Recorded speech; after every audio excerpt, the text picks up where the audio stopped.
Welcome back to The Betrayed. This is Gina Beck. This is Drew Williams. Thank you for listening, liking, commenting, and subscribing. We appreciate y'all, especially the reviews on Apple Podcasts. It really means a lot. Yeah, and like always, thank you again for the continued support, continued engagement, and that hashtag banana cats. Wow, like 93 episodes, right, today? 92. Okay. Hey. Yeah. 92 episodes. Speaking of 92 episodes, we figured we'd read some reviews. I think we talked about that in the last episode. So let's do that. On Apple Podcasts, we have a 4.8 rating out of 5. We have 25 ratings, and we have some comments here. Not everybody has to leave a comment. If you don't want to, you could just go leave a rating, or you could leave a comment. Yeah, either way is appreciated. This is by Sarah B4B. It was actually done in 2019 in October.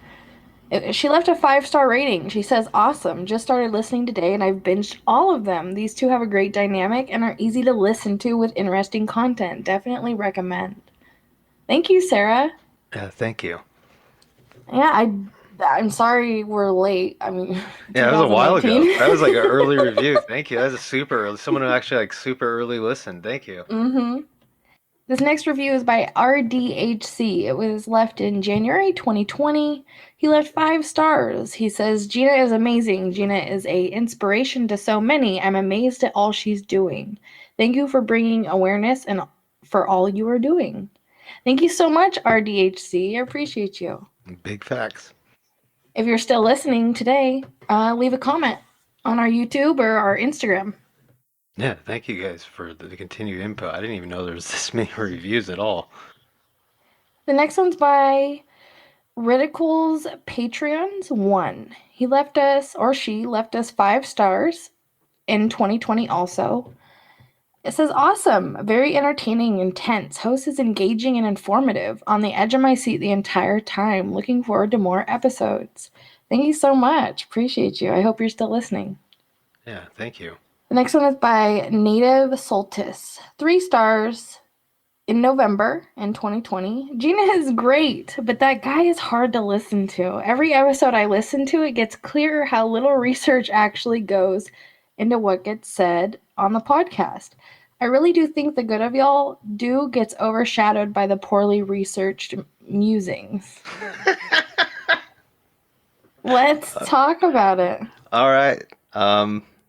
I really don't. If this person could point out what isn't thoroughly researched, we are just 5% of what we talk about on here is directly from an article, and we let you guys know where to find the research yourself in the description of every description.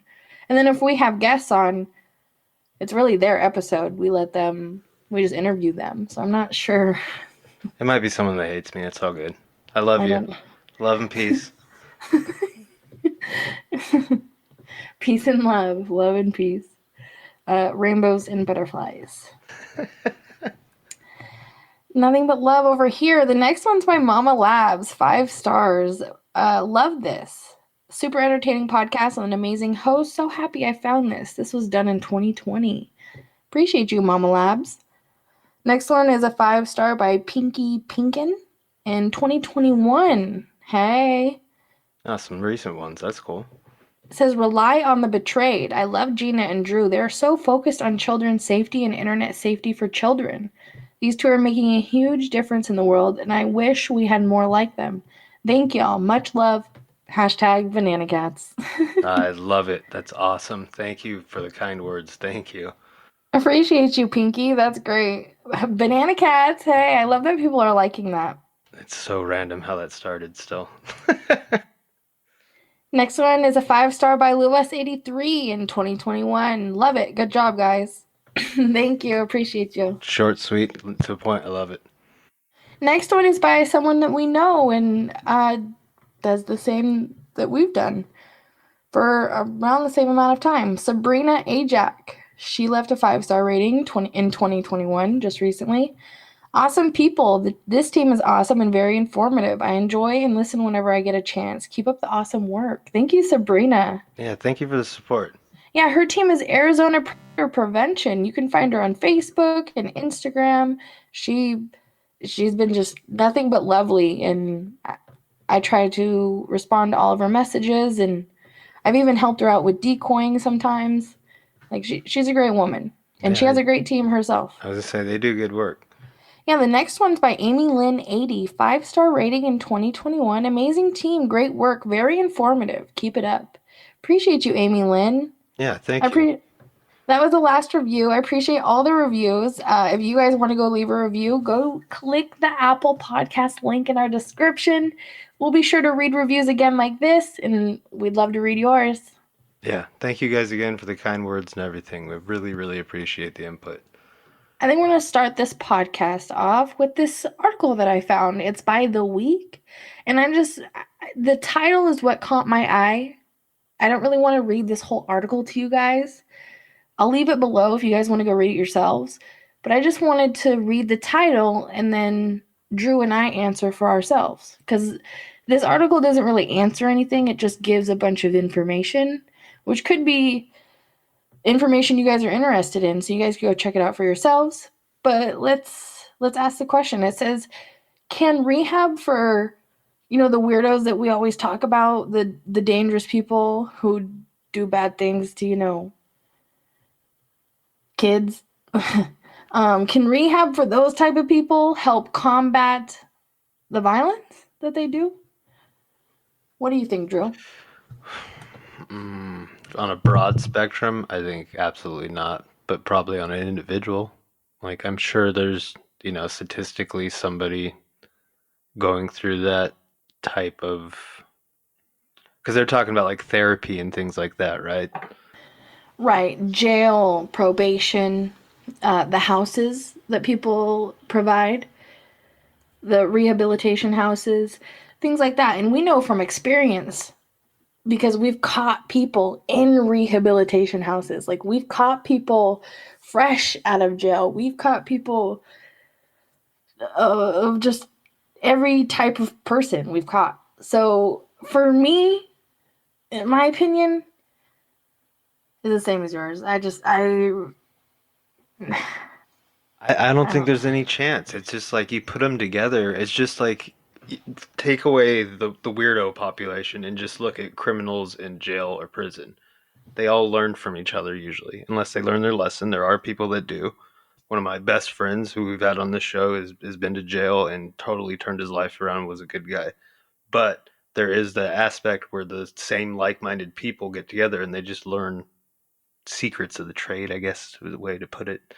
You like remember we talked, I think it was about 20 episodes ago, about a weirdo handbook that apparently is on the internet that Mm. teaches people how to do it. I just feel like putting them all in the same room's not gonna encourage them to not be that. That's just my opinion. I'm not a therapist, but that's how I feel. 100%. They have conversations outside of the therapy that they're doing together, right? They have conversations privately, and things that they hear in those sessions could spark conversation outside of the sessions that could get deep and volatile and just not okay, and It'll be it defeats the whole purpose, right? exactly the thing that I found that I'm waiting for stats on because in California we have a prison that's just for weirdos and the other type of weirdo against adults, and I don't think that they're going to have a good success rate from that. I don't think when we look back 10 years on it, I don't think the data is going to show any success. There'll be individuals. I think you can't deny that. There could be people, but Well, over. especially with the mix of places that are allowing them to leave early, right?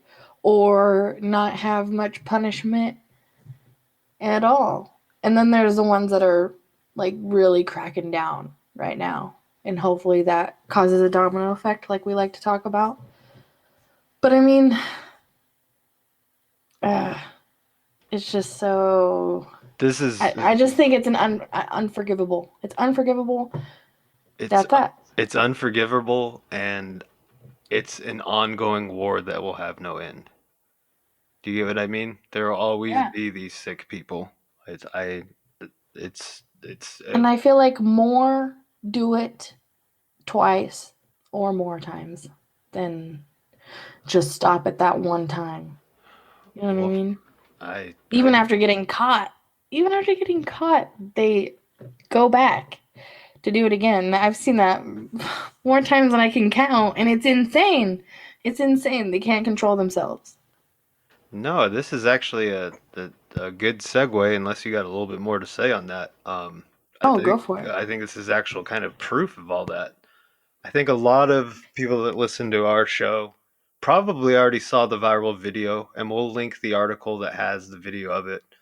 Reported on May 18th, there was a 11-year-old girl who fought off a would-be kidnapper. I'm going to read the article from Tampa Bay because there's updates, and I haven't seen a lot of update videos floating around social media showing that the guy was caught.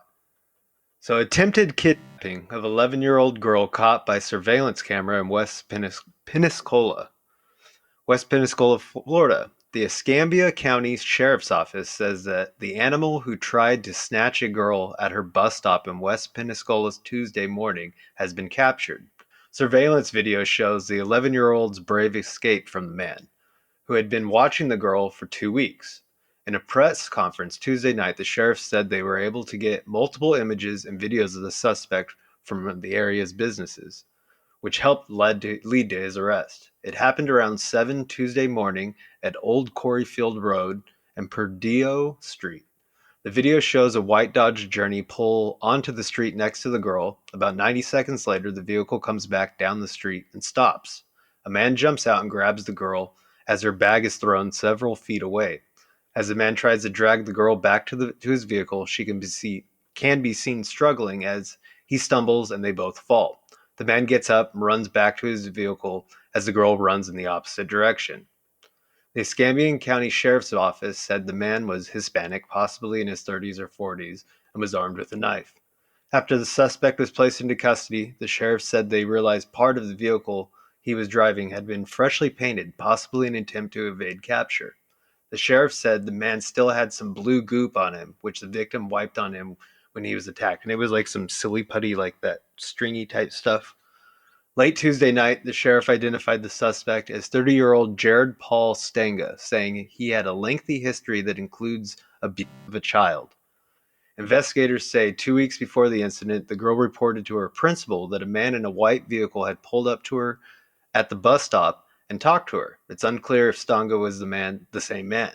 The little girl is safe with her family, deputies say. Stanga is charged with attempted kidnapping of a child under 13, aggravated assault, and battery.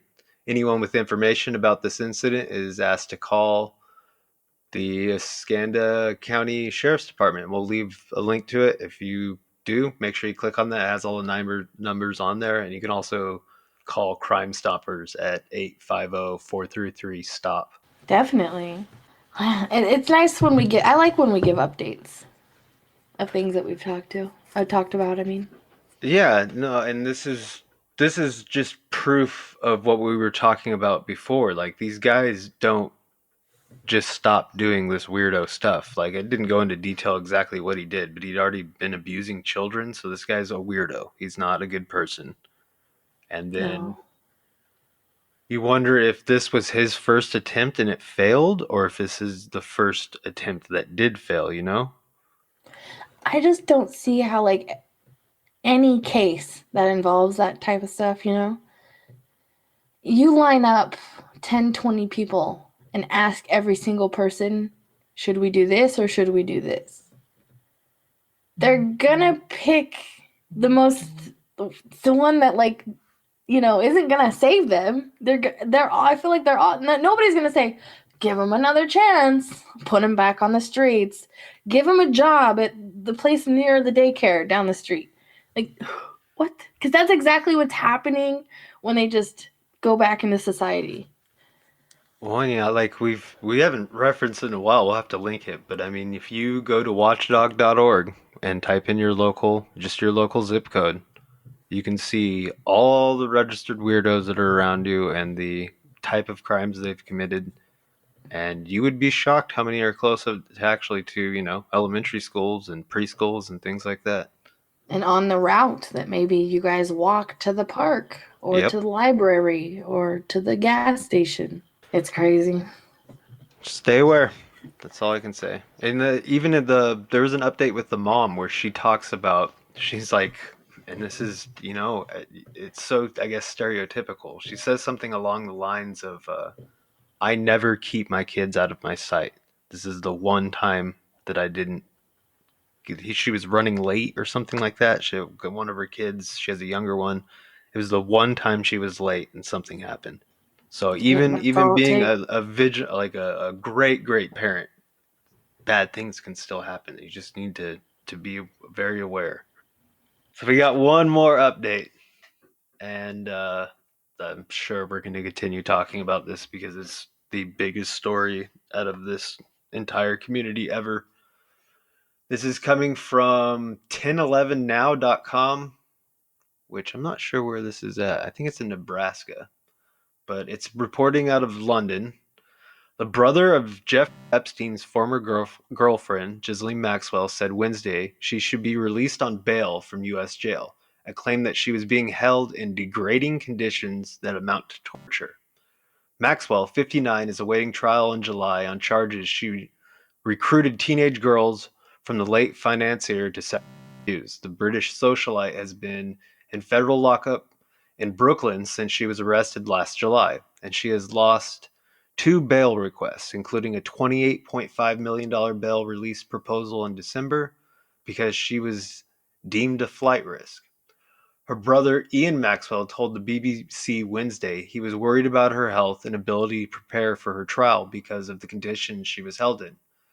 Ghislaine Maxwell is in effective isolation in a 6 by 9 cell without natural light and contains a concrete bed and toilet, he said. She is under around the clock surveillance with 10 cameras, one that follows her, and 4 guards tracking her movement. She's also being deprived of sleep, he added. She has a flashlight showing in her cell every 15 minutes throughout the night. It's grotesque, and in that respect, it amounts to torture, he said in a radio interview. He added that she is not a suicide risk and remains resolute, but is losing her hair and having trouble with her eyesight. Ghislaine Maxwell was charged with recruiting 3 teenage girls as young as 14 for Epstein to sex abuse between 94 and 97. And this was the new charge that was brought to her in March, and they pushed her trial date from mid-July, and they haven't set the time, but it's going to be in fall, probably August. Late August is maybe the earliest we'll get. But she is being prosecuted. I don't think she's being tortured in there. I don't feel any sympathy for her. I mean, if you stay in a hospital for a day or more, they wake you up every 30 to 40 minutes to check your vitals. So her getting woken up every 15 minutes, I have no sympathy for at all. Look what happened to her best freaking hoorah doody rah with peace and love and Rainbow's friend. Look what happened to him. That didn't happen to him. I don't even know, but why would anybody want that to, I'm putting my fingers up, the 2 fingers that is like, Quote, quotes. Why would anybody want that with quotes to happen to her? I would want my eye on her too and checks and all that. So oh, they can't afford to have her. I'm trying to think of a way to phrase it that YouTube won't be angry at, but her friend when he tragically took his own life. Um, that is the right answer. Um, with tears.